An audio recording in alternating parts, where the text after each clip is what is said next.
Everyone, आपका हमारे YouTube channel पर स्वागत है।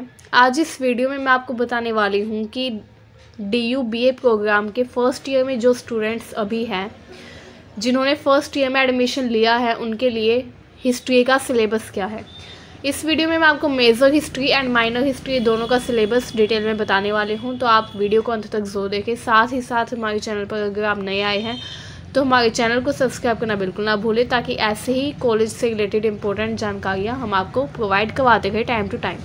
ठीक है, चलिए मैं आपको बताती हूँ कि major history and minor history का सिलेबस क्या है 2023 के लिए। ठीक है, यानी कि आपको कौन कौन से सब्जेक्ट्स फर्स्ट सेमेस्टर में पढ़ने होंगे अगर आपके पास मेजर हिस्ट्री है एंड अगर आपके पास माइनर हिस्ट्री है तो। ठीक है, तो चलिए अब हम स्टार्ट करते हैं। ये देखिए, ये है BA programme with history as non major, मतलब कि वो स्टूडेंट्स जिनके पास हिस्ट्री माइनर में है उनके लिए क्या सिलेबस है हिस्ट्री का।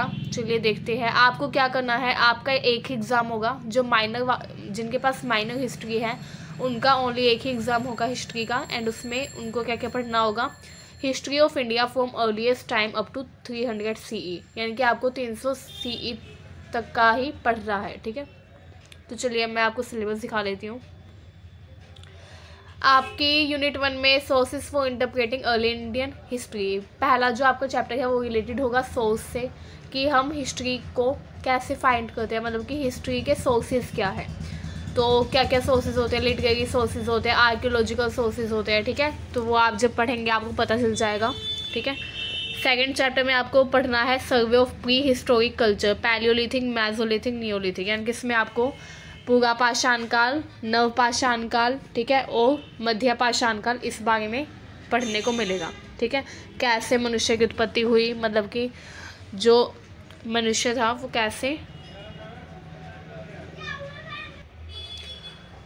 तो यूनिट 2 में आपको ये पढ़ना है। ठीक है, कैसे इंसान की उत्पत्ति हुई, कैसे शुरुआत में ऑस्ट्रेलोपिथिकस थी इंसान की जो स्पीशीज़ थी। ठीक है, फिर धीरे धीरे होमो इरेक्टस में वो चेंज हुए, फिर होमो सेपियंस बन गए। ठीक है, प्रेजेंट में होमो सेपियंस जो है वो स्पीशीज़ चल गई है मनुष्य की। ठीक है, तो ये सब आपको इसमें पढ़ने को मिलेगा। ठीक है, थर्ड जो चैप्टर है आपका वो हड़प्पा सिविलाइजेशन से रिलेटेड है।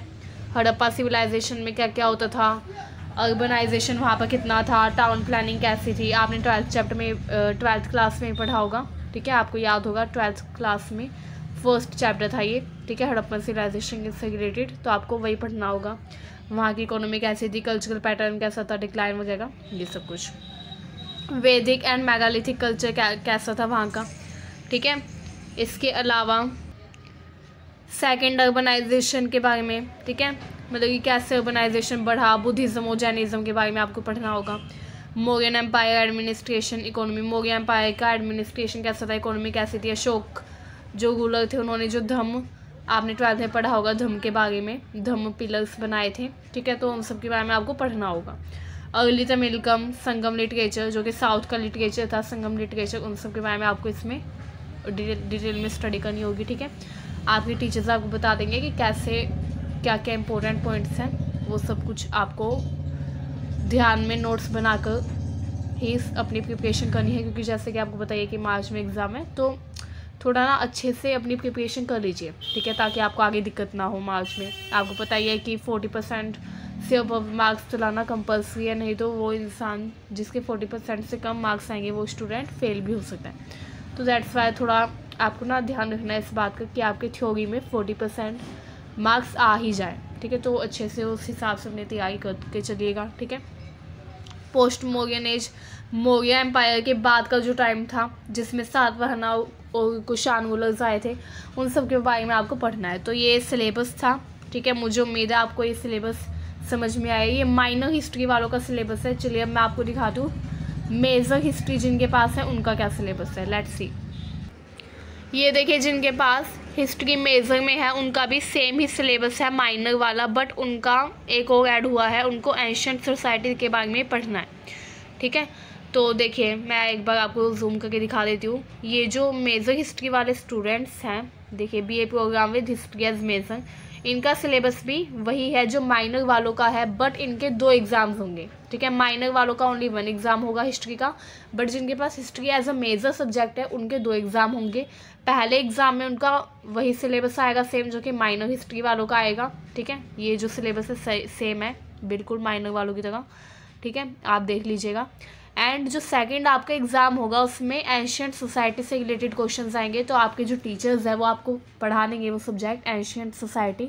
तो जो हिस्ट्री मेजर है जिनके पास उनके 2 एग्ज़ाम होंगे, ठीक है। पहले एग्ज़ाम में यही आएगा 300 सेंचुरी तक का, जो भी मैंने अभी आपको सिलेबस दिखाया जो कि माइनर वालों का भी आ गया। एंड सेकेंड एग्ज़ाम में उनका आएगा एंशियंट सोसाइटी से रिलेटेड, ठीक है, कि एंशियंट टाइम में कैसे सोसाइटी होती थी, ठीक है, वहाँ पर कल्चर क्या था उस टाइम पर, ठीक है, लोग जो थे वो कैसे अपना लाइवलीहुड चलाते थे, कैसे उनकी आजीविका चलती थी, ठीक है, वो फूड गैदरर्स थे, कोई कुछ काम करता था। तो ये सब कुछ आपको डिटेल में पढ़ना होगा उसमें। एंशियंट सोसाइटी आपका एक नया सब्जेक्ट होगा अगर आपके पास हिस्ट्री मेजर है तो, ठीक है। तो मुझे उम्मीद है आपको ये इन्फॉर्मेशन अच्छी लगी, ठीक है, यूज़फुल लगी। अगर इन्फॉर्मेशन यूज़फुल लगी हो तो वीडियो को ज़्यादा से ज़्यादा शेयर करिए, ठीक है। साथ ही साथ हमारे चैनल को सब्सक्राइब करना बिल्कुल ना भूलें, ताकि हम आपको ऐसी ही सारी जानकारियाँ प्रोवाइड करवाते रहें। Thank you very much.